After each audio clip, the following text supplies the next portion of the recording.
Alright, hello. This is a tutorial that goes into the intricacies and leniencies with getting Ultimate Fire Sea Cycle consistently. This tutorial is meant for those who already know how to do pole glitch consistently. So without further ado, I'll show my first example.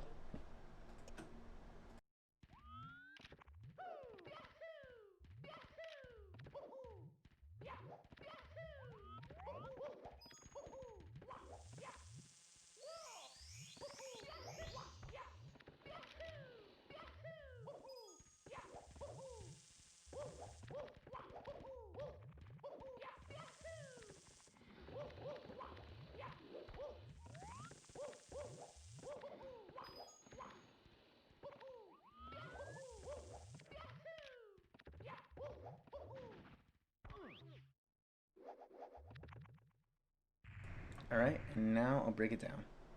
So, starting from the very beginning, you'll see I do this sort of camera to just be able to hold into my up notch, right? So I go C left as soon as Mario enters the level, and then C left, C down, and R all at once. So I can just hold into my up notch and then proceed to go along with the lineup to get pole glitch. So in this specific example, I'll be doing a buffered kick into two dustless long jumps. Now there is different movement that some people can do, where you just do two long jumps instead, and on the second long jump, you want to make sure that it's has a little bit of dust, because that'll help with the lineup.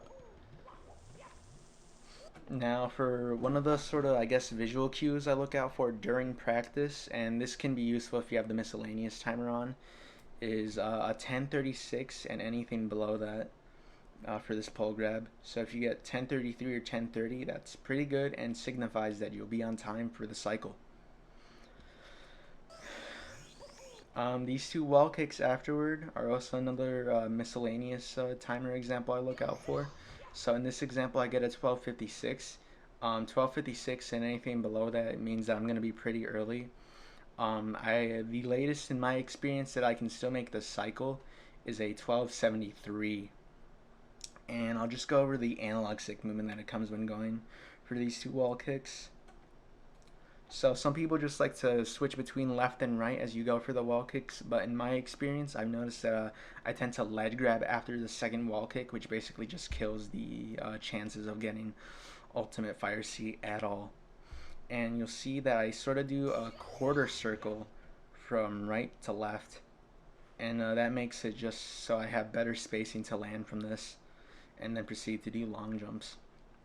Now, after you land from those two long jumps, you want to go into C down and then press R twice for both lag reduction and also having a camera to keep Mario in view. Some runners, like Ouija, just press C down and then proceed to do the two long jumps, and eventually the camera catches up with Mario. But I've always found that personally disorienting. Now, um, on the second long jump after you land right here, you can make a little bit of dust and basically be on time for this cycle, but generally speaking, you want this to be dustless. After that second long jump, you want to continue holding Z even after the long jump's done, so you can buffer a jump dive off this gray slope. And you also want this jump dive off the gray slope to be dustless, so you can land on time and perfectly onto this metal grate area, so you can jump dive off it as well. Now, obviously, since you won't be using the miscellaneous timer in actual runs when you're attempting to go for this cycle, there is an actual visual cue you can use, and it's when you're landing on this sort of triangular prism platform. Now, you notice I'm basically on the very side and landing as it begins to move. Generally speaking, that just shows to me that I'm gonna be on time for this cycle. And in a couple other examples, you'll see I'm a little late, and I'll be landing around this general area when it's already moving.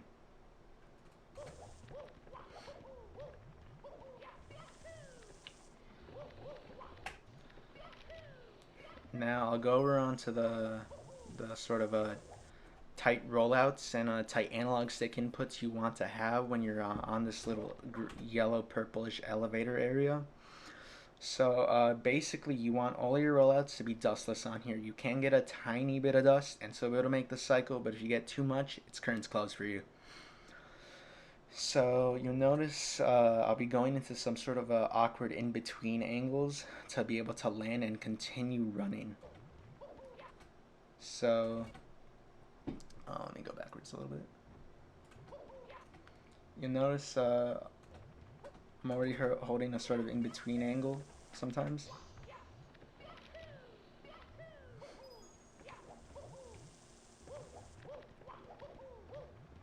And generally this is just something you'll develop a feel for.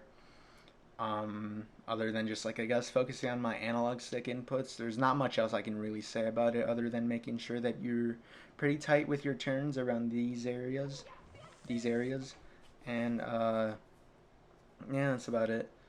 So now I'll be going into the whole thing that lets you make it to the end, and leading up to it are these three dive rollouts. So generally around this area, you want to land three rollouts up this yellow rail. And some people like to roll their thumb across the buttons. Me personally, I just press A and B consecutively. Now, since I'm pretty on time for this cycle, I'll be beginning my side flip wall kick in the middle of this sort of area. And you'll notice that I'll go from up left to my up right notch really quickly. And right before Mario even completes his sort of animation for turning around, I'll be pressing A to get an angle for the wall kick consistently. And you'll see it on wall kicking pretty close to this corner. The earlier you are, the better you are to be able to wall kick around this corner more consistently. If you're a little late, and this will be shown in other examples later on in this video, I'll be wall kicking around here, and if you're super late, you'll probably be wall kicking around here. And if you do that, then you want to make sure that you do a instant jump dive out of the side flip wall kick when you're really late. Now there's different ending movement for this specific section right here that I'll go into.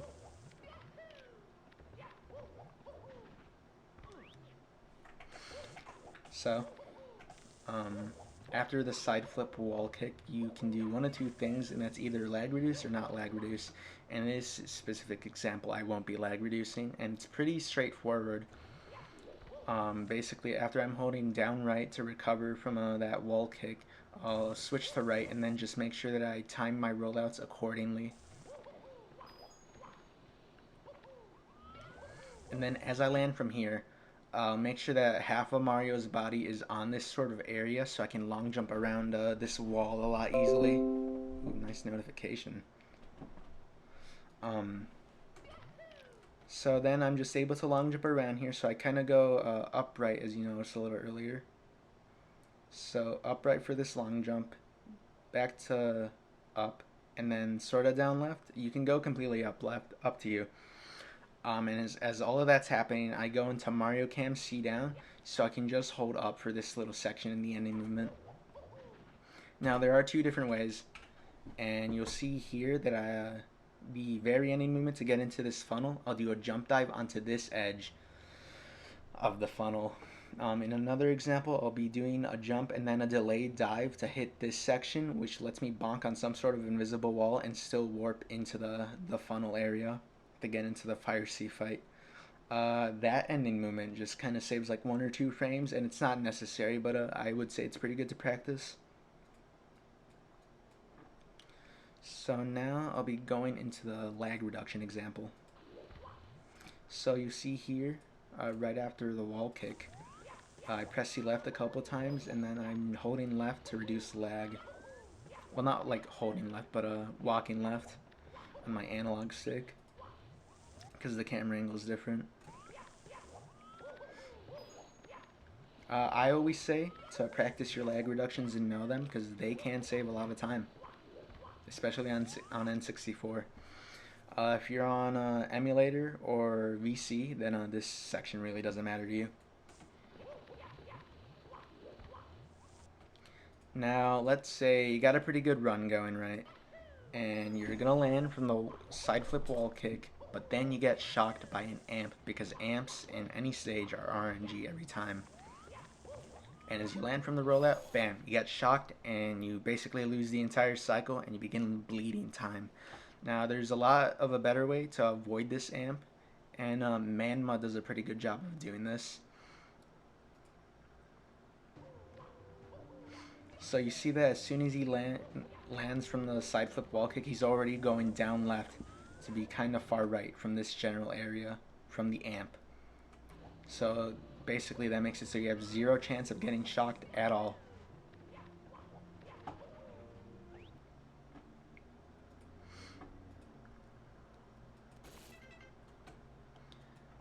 So yeah, I would say that kind of concludes everything I look out for personally when trying to get ultimate fire C consistently.